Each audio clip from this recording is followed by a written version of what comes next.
ایک جنازے میں شریک ہوا، دیکھا کہ اس پر قرآن پاک لکھا ہوا، جس پر آیت الکرسی اور قرآن پاک کی آیتیں لکھی ہوئی ہیں، وہ جنازے کے اوپر پڑی ہوئی تھی۔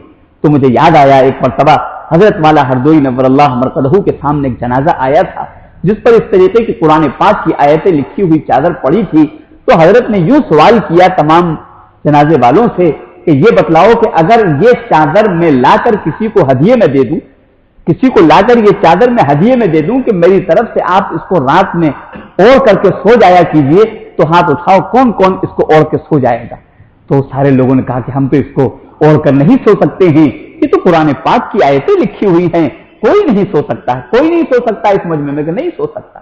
کہا جب اپنے تم خود نہیں سو سکتے، جو لاچار ہو گیا ہے، جو آج بول نہیں سکتا، جو آج اپنے ہاتھ سے اس چادر کو ہٹا نہیں سکتا، تم نے اس کے اوپر یہ چادر ڈال دی ہے، تم نے اس کو یہ چادر اڑا دی ہے جس پر قرآن پاک کی آیتیں لکھی ہوئی ہیں، جس پر آیت الکرسی لکھی ہوئی ہے، جس پر قرآن پاک لکھا ہوا ہے، تم اس کا ادب اور احترام نہیں دیکھ رہے۔ یہ اوپر لیٹا ہوا ہے، چادر نیچے لٹک رہی ہے، قرآن پاک کی آیتیں نیچے لٹک رہی اور اس کو تم نے زبردستی اڑا دیا ہے۔ اگر یہ زندہ ہوتا تو تمہاری طرح یہ بھی اوڑھنے کو تیار نہیں ہوتا، تم نے یہ کیوں اس کے ساتھ ظلم کیا ہے؟ فوراً لوگوں نے چادر کو ہٹایا۔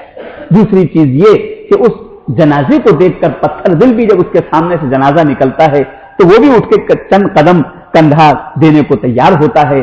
پتھر سے پتھر دل بھی کوئی جنازہ چاہے کسی کا صحیح ہے، جنازہ تو جا رہا ہے، وہ اپنی دکان سے اتر کر چند قدم ساتھ چلتا ہے۔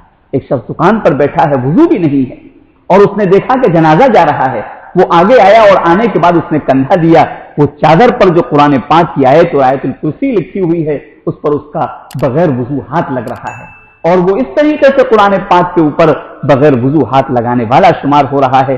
لا یمسہ الا المطہرون، قرآن پاک میں حکم دیا گیا ہے پاکی کے ساتھ پاک لوگوں نے ہی اس کو ہاتھ لگایا ہے اور وہی لگائیں گے، اور پاک آدمی ہی اس پر ہاتھ لگانے کی اس کو اجازت ہے۔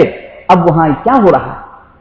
قرآن پاک کے ساتھ بے حرمتی بے ادبی، دھیان نہیں گیا کہ یہ کیا ہو رہا ہے۔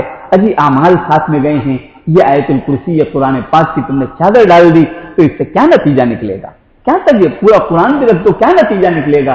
اصل تو عمل ساتھ میں جاتے ہیں، تمام احادیث بھری ہوئی ہیں اس سے، قرآن پاک کی آیتیں موجود ہیں۔ تو یہاں پر قرآن پاک کے ساتھ بے ادبی کا معاملہ ہو رہا ہے جس کی طرف دھیان نہیں جا رہا۔ لوگ مسجدوں میں لا کر اس چادر کو رکھنے کو عبادت سمجھنے لگے، ان کو نہیں معلوم کہ کتنی بے ادبی اس کے ذریعے سے ہو رہی ہے اور کس طرح اس کے ساتھ قرآن پاک کے ساتھ بے ادبی کا معاملہ ہو رہا ہے۔